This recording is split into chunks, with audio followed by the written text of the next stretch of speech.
Hello, I'm Casey Wilson, owner of Roseville Strength and Conditioning in beautiful Roseville, California, and one of your co-hosts of the Do or Do Not podcast. And my podcast partner is his best friend, Brad Erie. Yeah, nice to see you. Let's question the best friend part. But, Bess is doing a lot of heavy lifting there. I admit it. He's a friend. I'm a friendish. He's a good friend. Co-worker, peer. He's a good friend. I don't know if I like to call him best, but he's right up there. I call him my best friend. He's just not to his face. He's right. He's right up there. I just got to get rid of Jeremy and some of the other people that you like. I don't even see Jeremy. I know. I got rid of him. I mean, saying that he just hurt his back. Or the economy got rid of him. Either or, I win. Move back into number one, Jeremy. So, all right. So we're going to talk a little fitness today. Brad has some questions he'd like to ask me. But first, I'm going to go over the reason why there's a championship belt right here. Should I just put it on right now? Or should we actually...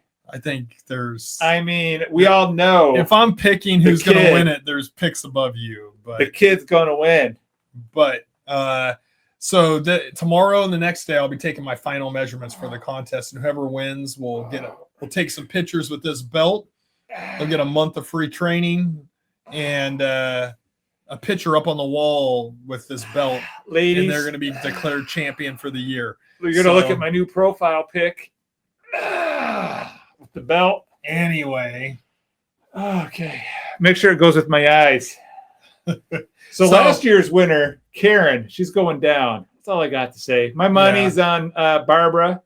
I don't think Sarah might do it. I don't think Karen's going to win this year, but she'll change. MATT. Matt, I got to text him and say, hey, you got to get in here and get your measurements done because he's not planning on working out this week because he tweaked his back because his car hit a turkey. Look, we all know, those of us on the farm, you don't swerve or try not to hit a turkey. You take those motherfuckers out. Slam on your brakes. You just smash those things. Smash right through them. Yeah. And if they're still alive, you get out and you stomp on their little fucking heads because turkeys are mean. They poop a lot. And they're baby dinosaurs. Yeah. And I remember growing up in the country. A little worked up about it. I felt guilty one time when I hit a dog. But I never felt guilty when I hit a bird. I'll break for a dog. If I see a turkey, I won't break for a dog. I'll break, but I won't swerve. My dad was very specific in teaching me. He goes, if a dog runs out in front of you, you hit it. You can hit your brakes, but you don't swerve. No. You don't kill yourself. Or somebody else. But that's not what Matt and his wife, they were coming over for a workout last Saturday. Freaking hippies. We got to save the turkeys. Again, I'm sorry. I have some resentment about turkeys. I mean, I would swerve to hit a turkey. To you when you know what? We don't need to get into this. I'm just saying, if I see a turkey on the road, I'm swerving to hit that motherfucker. Like I will. If me and Casey are on the road, 5 points. Yep. I see a turkey, I'm just gonna buzz him. Like, you know what? I'm out to get him. Yeah. There's nothing. And there is I'll kill a geese just for looking at me funny. Yeah. Fuck you, geese. I've shot quite a few geese. So I guess I don't have. Talk about some mean birds. There's nothing good about them. Yeah. Rodent birds. Yeah. Sorry. Anyway, I'll go back down. I didn't mean to. I was just saying that I need to send a message to Matt and his wife to make sure they come in because they're not working out tomorrow night. Pansies. And I think it's a birthday, but Matt hurt his back pretty good. Well, So apparently he's getting anti-inflammatory stuff, and maybe so his back's pretty jacked right now because of the jarring of hitting a turkey. All right, so you think Sarah the Beast has a good shot? I think she's done. I think she's done. You can. She said she told me how many pounds she was down, but I'm not going to share that. But she's working hard, and there's a few other people that really have done well. There's quite a few people in the contest. There's 20 some 21, I think. What do you got my weight as on there? This is your percentage. Oh, you don't have my weight. So I'm down like 9 pounds. Because the contest doesn't matter about weight; it's about body fat percentage. So you were at 13.8%. Yeah, that's going to be tough. That's going to be tough to lower. Yeah, it is. But you know what? I dropped 9 pounds. Yeah. And then how much of it was water weight? I don't know. Yeah, so I am just going to take some diuretics all tonight and tomorrow. That won't help. Body fat percentage that's why I do body fat percentage contests, because you can bring a lot of water out of your system, but it won't affect your body fat percentage very much when you're doing skinfold caliper pinches. I'm going to text Matt. All right, so this contest is ending soon, so that's a great thing. And I'll be doing a lot of measurements the next 2 days. Yes. So a lot of squeezing and pinching. Over 20 measurements I'll be doing on Thursday and Friday. Friday afternoon, I'll probably put on social media who the winner was. Is it normal for me to have to pull my pants down when you do the measurements on me? Or is it you do that for everybody? Can I keep my pants on this time? I told Brad to pull his fucking pants up. I need you to pull your pants down. Okay, I just didn't know. I felt exposed. Brad just walks around half naked around here when I'm not around, so he feels comfortable doing it. Look, I lost a lot of weight. I want to show off what I got. Yeah, that's why he flexes all the time. I know, man. It's like you said, if you get a brand new gun, you got to show it off. Yeah, that's true. Even though it might be a little pea shooter compared to your bazookas, you just got to let thunder and lightning, ladies. Okay, sorry. That was for the turkeys that I'm going to go fuck up when I go home. There you go. Fuck those turkeys. You know what's funny? Yeah. You know what's funny is I've hit 2 turkeys in my life, on the road. Yeah. One in Fair Oaks and then one like up in the foothills, going to Collins Lake one time. But it drives me crazy. But anyway, never around my house, but around my house I had other animals. I don't know how many squirrels. I had a skunk a couple times, opossums a few times. We have so many dog, a cat. Yeah, so when you grow up in the country, there's a lot of animals running around, especially when you're driving at night. Yeah. And when you're training your kids to drive, tell them to never swerve for an animal. Never even swerve for a human being. If they walk out in front of you, you hit your brakes hard, but you're not there to kill yourself. When you swerve and then you swerve off the road and lose control of the car, or you hit somebody else, a tree or a telephone pole or something, and you kill yourself because some dumbass that's drunk walked out in front of you. Some homeless guy walks out in front of you and you swerve and hit another car and kill some baby in another car. Or some guy named Brad. Yeah. Erie walks out in front of you. Casey would swerve. Put your brakes on hard. All cars nowadays have anti-lock brakes. Yeah. Just push it hard, but stay where you're at. Don't swerve. Do not go out of your lane to avoid hitting something. Unless it's a turkey, and then you swerve. And Matt and his wife did not. They hit the turkey and killed it. They did not, but I think they slammed their brakes on hard. And you know what? When you get in your 50s, hitting a turkey, you'll throw your back out. Hey, man. Isn't that the truth? Everything. I hurt my hip and lower back like a month ago, and I've been doing all kinds of therapy. And every time I start running on it and doing DecaFit workout, it starts hurting. So as we were talking before we really started recording, we're at the age now where we're in a drop dead range, you know, like Bill Burr said, and like we're starting to see people that are getting closer to our age just start falling off. You know, Val Kilmer, we did a podcast about him. I'm like, and 52. He's 12 years older than us. Yeah, let's not get crazy, but like I'm seeing like football players die that are like my 53. Age. I saw somebody, I don't remember my exact age, 52, and then 53, 54, and they're just dropping dead. Now, were they living great lifestyles? I don't know. I don't know. I don't know what they did, or I've never done drugs. But they were breaking for turkeys. So I probably drank my share of whiskey in the past, but I don't drink regularly. That's pretty rare. I'm a social drinker. I don't drink very often, but when I do, I don't smoke. I smoked weed a few times in my life, and that's it. It never agreed with me. I've done edibles a few times, but I just don't like it. I'd rather just have a nice glass of whiskey or old fashioned and sip on it. Moscow Mule's my that's my like other drugs don't appeal to me at all. Smoking has never appealed to me. So a lot of people run. There's people I went to high school with, and you see pictures of them on Facebook. Oh, that person's older. Looks like they're older than my mom. Well, you look at like so they look like they're 70 and they're my age. What's his name? Wilford Brimley. Oh yeah. When he did Cocoon, he was like 48 or something like that. That's crazy when I sent you that, right? Yeah. Isn't it crazy to look at all these people that were 80s actors that were playing Cheers. grandparents? Yeah. And then you look at Brad and I, and it's like, oh, I'm 52. Yep. And these old fuckers, they lived horrible lifestyles. And plus, we have so much health and wellness that we can do now. There's gyms everywhere. There's how to properly eat. There's good nutrition. There's all supplements. There's anti-aging clinics. There's testosterone replacement therapy. There's all these, ways to just stay healthy. And so, like, when you look at somebody like Brad and I, they're 52, more me than Brad, but I mean, you are younger. I don't look like Wilford Brimley. No, like when there's a meme going around and lists all these different people from the 80s that were all old looking people, like the Golden Girls and stuff. Like, she was 53, and I was like, what? The fuck? And she looks like she was 80 nowadays. So we have really turned back the clock, and the people look at J-Lo right now. What is she, 56 or something? Yeah, she's 55? Like 55, 56. And she looks like she's 30. Yeah. From back in the day, she'd look like she was in her 20s. Yeah, late when 20s. We were kids.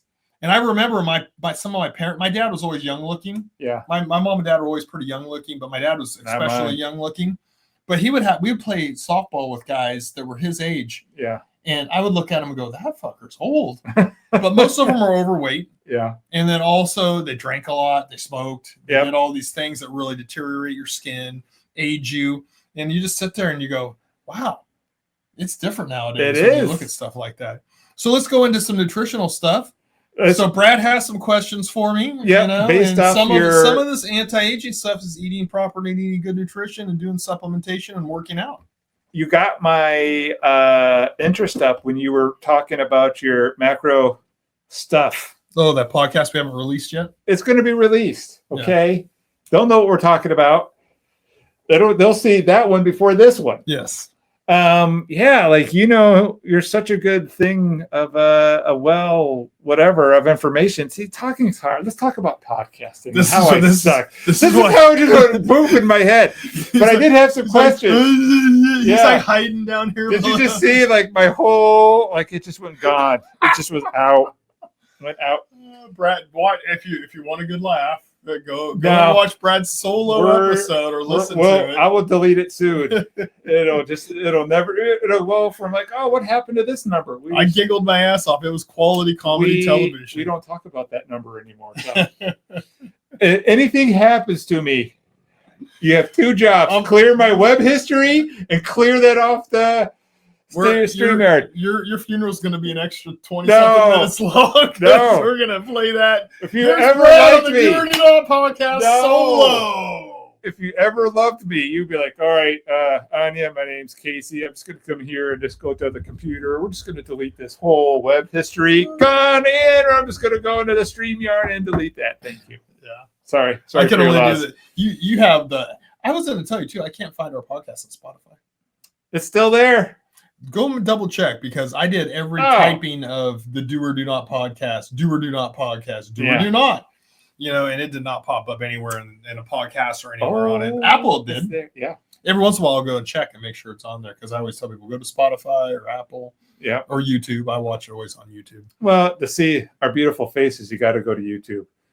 Yeah, and plus I don't listen to podcasts really on Apple and Spotify. I do. I listen to Rogan podcasts, and I listen to a few other ones, but Apple's our most used one, if I remember the metrics right. I haven't checked them in a while. Yeah. Go to Apple. Keep pumping those numbers up, people. Don't make me have to go Brad, shitless. If he can talk properly, I know he's going to ask me some questions. He wants to hit me with some stuff and see what I have to say about it. So relates to fitness and nutrition. You were talking about fat, as part of your macro. Do you want to catch us up real quick on that? One of the macro things. Macros, carbs, fat, and protein. Right. So you were talking, my question to you, my first question is, why does it matter, and does it matter where the fat is? Yeah, man. I didn't pick these out. These were Christmas presents. Vioris. I have 2 pairs of Vioris. I love them. They're in the.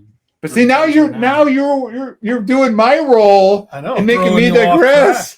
Fiore, this is what it feels like. Fiore joggers are great. They're my favorite. I would own a bunch of them, except they're like $90 a pop. Yeah, but I have like 2 pair, and I wear them all the time. I need to. I always feel like you when I wear them. I have these Adidas ones, which are my backups, but they're getting old. I'm gonna have to buy some more Vioris because they are the best. They're so comfortable and they don't deteriorate. Would you just stop It's so annoying when you just throw random comments out. I would love for you to send me some joggers, and we'll hold them up. I will model them. I'll be up here showing my ass. Yeah, you'll only wear that, nothing else. I'll shake my junk around in them, and we'll advertise the hell out of them. Silver singles. No, I'll get on there. Farmers only. Not single. So back to my question. Okay, not single. It is crazy that you put up with me for that long. Always digressing you and yelling out Kathleen Kennedy. Sidetracking. I am. So the question is, why did they ask you to play Chewbacca in there? You know what? He has a picture of him and his kids in Chewbacca at Kathleen Kennedy World. It's my Instagram profile pic as well, if you want to check it out. But what I'm saying is, back to the fact. Yeah, but you're almost as tall as Chewbacca. They said, hey, you want to get in the uniform, hey, buddy? You want to play a little Chewbacca today at Kathleen Kennedy World? I might have been feeling his butt. Bob Iger might give you a reach around. Might have feeling a little Chewbacca butt at the end there, but we don't have to go into that. So fact. What about it? Does it matter where it is on your body as it pertains to health? And two, does it matter when you're trying to lose fat? Is it easier to lose fat in certain places than not? Two-part question. So as it relates to your, like, everybody's bodies are different. Yeah. So, and when somebody comes in and they go and they start losing weight and they go, well, why am I losing it here? Yeah. And I take weight, body fat percentage. I just pinch skinfold calipers. Oh, he pinches all right. I've used other techniques in the past, and they're like bioimpedance and stuff. They're just not very accurate. So I pinch. I've been doing that for 25 years. I'm pretty good at it. Yeah. Yeah. He's a good pincher. So, and then I take circumference measurements. And a lot of times somebody's like, oh, you lost an inch in your chest and back measurement. Yeah. Like, oh, you only lost a 1/4 inch in your hips. And there's reasons for that. Like sometimes fat comes off different areas before they come off other areas. Is all fat the same? Maybe the hips have gained a little bit of muscle and lost some fat, but they're still staying a little thicker because you've been doing a lot more squats and cardiovascular exercise or something. But fat will sometimes come off at the rate that it went out. So let's say you got overweight and the last thing you noticed that really set you over the top was, all right, I have fat on the back of my arms. Women, a lot of times, they'll have fat on their tricep area. I got a fat face. So you see where the horseshoe is right here? Yeah, let me just show you another example. This is not a horseshoe. It is a flabby thing of fat. Yeah. Okay? And so they go, once my arms started waving, I got to come in. Yeah. Well, a lot of times when they start working out, they'll start losing fat from that area because it was the last place they kind of gained it. So it kind of goes. I've noticed over the years it goes in reverse. It's not always 100% true. No. Interesting. But you will start because you will lose fat from everywhere. So I think I gave the example on that last podcast or another one is when you're losing body fat. So let's say you're working out hard, you're creating a deficit, you're eating clean and healthy, and you start burning fat calories off your body, stored energy off your body, and it starts coming off you. It doesn't come off just one place. Yeah. You don't think about it, but like, oh, my ring's gotten loose. Yeah. Oh, my shoes are getting loose. That's what threw me. It was my shoes. It comes off your whole body. And so I always, the greatest analogy of it is stick on a plate, put a stick of butter in the microwave and turn it on. And does it go, oh, it's only melting right here? Yeah. No, it melts from the whole area, circumference or the surface area of the actual piece of butter. It doesn't spot. You can't spot lose unless you want to have surgery. You can have somebody go into your love handles and suck a bunch of fat out, but in weight loss, you can't, like spot reduce. You can see people go, well, I was doing all kinds of side crunches because I'm trying to get my waist smaller. I'm like, you mean you want to build the muscle underneath your fat? You need to be doing cardio and eating clean and burning calories and reducing your fat level. Doing side crunches is just working the muscle underneath the fat. Is it a bad thing? No, I'm not a huge side crunch fan. I'm more of just a crunch, and I'll use twists. And I like Russian twists. Oh, we do a lot of Russian twists. So now you're just making me ask a bunch of more questions. So hold on. So whenever you do something to build the muscle up in your trunk area, it's great. But if you're not losing the fat that you need to do by creating a deficit with your eating and doing cardiovascular exercises or intense, HIIT training, high intensity interval training, you got to burn a lot of calories. So you can do muscle building extra. You can do a whole core workout. Great. You may have burned an extra 100 calories, 120 calories during that period of time that you did your core workout. Yeah. But that's not going to create a massive deficit than if you were to done a bunch of cardio, then you did core workout. Then you ate really clean all day. Then all of a sudden you have a big caloric deficit, and then the fat starts shrinking on your body. Then you can start seeing the muscle mass. Everybody has a six-pack. Some people's are more defined and a lot stronger and denser, but everybody has a six-pack, but you got to lose the fat. Mom, I got a six-pack. But you got to lose the keg over top of it. Yeah, that's the problem. So that's the one thing about like spot reduction, and then people always be like, "Oh, I'm doing all these." You would see guys and girls at the gym. There would be the bench that was slanted. I don't have one here, but because I think they're pretty silly. I do actually. You gave me your old one. No, that's a side. That's different. They have ones that have hooks down at the bottom, and they have where you at your hip. You adjust it and you lean over, and you would see all these people doing all this, and you're like, "Do you know what?" Like I used to love talking to this guy. I go, "So what are you trying to do with that exercise?" And they're like, "Oh, I'm trying to shrink my waist." I go, "That's not going to do it." It's trying to make it bigger. And then I explain, what if you build all the muscle up underneath, but you're still eating like crap and you're not doing any cardio? Then your waist is going to get thicker. And lo and behold, a lot of those people go, "Hey, you were right. My pants are getting tighter." It's almost like you're a trainer. Yeah, like there's separate. The muscle and fat in your body are two separate energy systems. You can't turn fat into muscle. You can't turn fat. Let me say that again. I hear this all the time. You cannot turn fat into muscle. You can build muscle and reduce fat, but you're not going to take a pound of fat and turn it into a pound of muscle. You're going to lose a pound of fat and build a pound of muscle. And muscle takes up less space on your body than the fat. And so if you want to reduce your circumference area and your body fat percentage and shrink it down, you reduce the fat and have more muscle on your body. But a lot of people lose. Another big problem with losing fat is people will, like, especially old people, they start walking and then they do a restricted diet, or the medical diets that go, like you go to Kaiser and you do a medical diet and you start drinking a bunch of shakes and eating very little food and you cut your calorie down. Well, guess what you're going to lose along with that fat? Muscle. And you're making your body weaker and you're slowing your metabolism down. Because what speeds up your metabolism? You add more muscle in your body, you're going to speed up your metabolism. If you reduce the muscle on your body, you're going to slow your metabolism down. That's why as you get older, you get fatter if you don't do anything to stop it. That's why there's a lot of Wilford Brimleys out there. There is. That are 50, 60, 70, and they look like it. We're in a drop dead zone. Instead of, looking like that when they're 52, they're looking like they're having a baby. They're looking like this.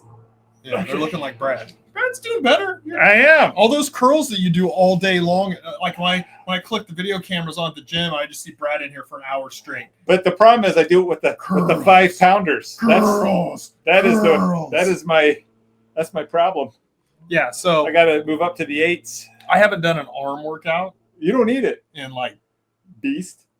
A month and a half. I've done some chest and back workouts, but I haven't done any specific tricep and bicep. I'm doing all that DecaFit stuff, man. It's like we just pounded out like 25 minutes, right about bing, bada boom. Yeah. I only really got to ask you like really one question. We got like 3 more podcasts I can ask you questions. I just get you going. But yeah, that's the thing. That's the thing about like losing fat and creating deficits, and like, so many people have these misconceptions. And if you go and I walk every night, and I'm like, great, I'm glad you walk. It's good activity level. Your body will adjust to that walk though, where you will be no longer creating a deficit and burning more calories. You're more active. But after 3 weeks or so, your body knows you're going to go on that 2-mile walk at night, right? Yeah. So it's going to adjust. And then if you starve yourself because you're drinking just shakes and not eating a well-balanced diet, and I understand the shakes have minerals and vitamins, and I eat 1 meal a day, and I'm like, yeah, you're creating a huge caloric deficit. A lot of times you're eating appetite inhibitors too. Yeah. And I'm for it, but you got to lift weights too. Yeah. If you're not lifting weights, you're losing a lot of muscle mass. You got to make sure you're getting the proper amount of protein per gram a pound of body weight, and you got to be lifting weights. Walking ain't doing it. I'm sorry. It's better than sitting on the couch, but you're going to age just the same way. Muscle is going to keep you younger. It's going to keep you stronger. It's going to keep you active, and it's going to prevent a lot of injuries from happening. And I just want to say, you do a great job of, at least with me, of making me lose weight while gaining muscle. And that's hard to do without a trainer. It is hard to do without a trainer. And it's hard to do. So here's my goal. Let's say somebody goes, I need to lose 30 pounds. Yeah. Right. or actually, let's go more. A lot of people come here and really need help with weight loss. It's usually more like 50, 60 pounds of weight loss. Yeah. So when they start losing that weight, you will start losing some muscle mass too. My goal is always 80-20. 80% of it is fat, 20% of it is muscle. There's water weight fluctuations that you can't really, I don't do hydration tests, but you're going to have a lot of the early weight's going to be just water weight reduction. Yeah. And when you get on the scale every day and one day you're a pound heavier and one day you're a pound lighter, that's just water weight. You know, you're not creating a caloric deficit of 3,500 calories in one day. I learned that the hard way. Yeah. So, but what was I saying? It's about, I was complimenting you. I was right on a thought, and then I you do it too. I did it to myself. I was like, we're talking about how you were really good with me about making me lose the weight. So 80-20. Get muscles. My goal is like 80-20. And if I achieve that, great. And because you're going to lose, think you're carrying a backpack of 60 pounds. Yeah. And let's say you start losing, you lost 20 pounds. Well, your legs don't have to carry 20 pounds anymore. Mm-hmm. I lost 40 pounds. You took the 40-pound bag off. 60 pounds, 100 pounds. Brad's getting close. Yeah, 97. So he's got 3 more to lose. Tonight he better be sweating bullets when we work out. So he better bring a sweatsuit in, like we're talking about Vision Quest, like it's a polyurethane shirt. If you see me dead on the side of the road, that'll be why. Brad's all, but I lost 100 pounds. I'm in the 100-pound club, baby. But when I have people lose weight, I want them to keep muscle mass on their body and stay strong, but they're going to lose muscle mass because they're no longer carrying that backpack on their hips and legs, even on their upper body, but we're trying to make them stronger. Yeah. So they're lifting weights, getting stronger and reducing their size. Yep. And the goal is to only be losing that muscle mass that is thick that you no longer need because you can't weigh so much. Yeah. Because your body's going to adjust and try to absorb and if you're walking up a hill weighing 260 pounds and then you're walking up a hill weighing 200 pounds, how much less do your legs have to work? A ton, because throw a 60-pound backpack on and go up that hill and see how hard it is. So you're going to lose some muscle, but what we do, there's a whole different thing about how much mass you have as to how strong you are in keeping the proper amount of lean muscle mass on your body. So that was the only that I wanted to qualify that, because a lot of people go out and walk. They need to do weight training. Go walk every night. They come in here and do. I have a lot of 60, 70-year-olds that come in for half-hour workouts, because they can't, like we'll come in, we hit some weights. They're doing their water aerobics class at the gym. Yeah. And then they come in, they go, why do I feel like I get so much better of a workout? Working with the pink ones? Because, hey, you're doing a better workout because you're working with a professional trainer who's been doing 25 years almost. Yeah. So that's the difference. And then Brad will ask me more questions on a future podcast because we got to get out of here. Because this guy's got to post our Val Kilmer podcast. Which you will have seen before this. Which you will see very soon. You would have seen it a week and a half, 2 weeks ago. Yeah. But we still love you, Val. Yeah, we still do. Rest in peace. And we are out. Out!